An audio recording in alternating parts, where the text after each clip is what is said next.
നമ്മുടെ next topic buying the host space. നമുക്കൊരു website ഉണ്ടാക്കണമെങ്കിൽ അതിലേക്ക് എത്രത്തോളം നമുക്ക് വേണം സ്പേസ്.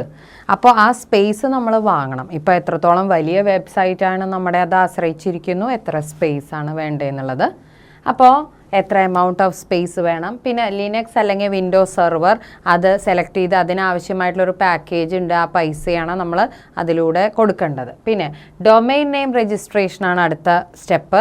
അപ്പോൾ ഒരു വെബ്സൈറ്റ് ഏതാണെന്ന് വെച്ചാൽ അത് നമ്മൾ സെലക്ട് ചെയ്യുക. അത് കഴിഞ്ഞിട്ട് ICANN അതിലൂടെയാണ് നമുക്ക് ഏതൊക്കെയാണ് വെബ്സൈറ്റ് നെയിംസ് അവൈലബിൾ ആയിട്ടുള്ളതെന്ന് അറിയാൻ പറ്റണേ. അപ്പോൾ അതനുസരിച്ച് ആ ഓൾറെഡി അവൈലബിൾ ആയ നെയിം നമുക്ക് കൊടുക്കാൻ പാടില്ല. വേറെ നെയിം നമുക്ക് സജഷൻസ് കിട്ടുമ്പോൾ അതിൽ നിന്ന് സെലക്ട് ചെയ്യാം.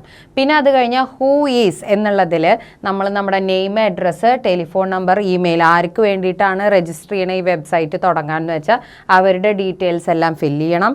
പിന്നെ ഈ ഡൊമൈൻ നെയിം നമ്മൾ എൻറ്റർ ചെയ്യുമ്പോൾ അതനുസരിച്ചിട്ട് IP അഡ്രസ്സ് ഏത് വെബ് സെർവർ ആച്ചാൽ അതിൻ്റെ IP അഡ്രസ്സും കൂടി നമ്മളവിടെ കൊടുക്കണം. ഇനി അത് കഴിഞ്ഞാൽ പിന്നെ നമ്മൾ എന്ത് ചെയ്യണം എന്ന് വെച്ചാൽ നമ്മുടെ കമ്പ്യൂട്ടറിലായിരിക്കും നമ്മൾ ഈ ഒരു വെബ്സൈറ്റിന് ആവശ്യമായിട്ടുള്ള ഫുൾ ഡീറ്റെയിൽസ് സ്റ്റോർ ചെയ്തിട്ടുണ്ടാവുക. അപ്പോൾ അത് നമുക്ക് ഇൻ്റർനെറ്റിലേക്ക് അപ്ലോഡ് ചെയ്യണം. അതിനാവശ്യമായിട്ടുള്ളതാണ് FTP client software.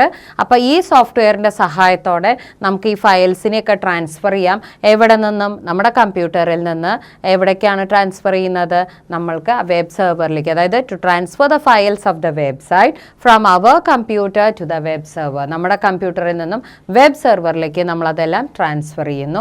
Example for FTP client software, smart FTP അല്ലെങ്കിൽ ഫയൽസ് ഇല്ല, ഏത് വേണമെങ്കിലും നമുക്ക് യൂസ് ചെയ്യാം. ഇങ്ങനെ നമ്മൾ ഇത് സ്റ്റോർ ചെയ്ത് അത് അപ്ലോഡ് ചെയ്ത ശേഷമാണ് നമുക്ക് അവിടെ അത് കാണാനായിട്ട് പറ്റുന്നത്.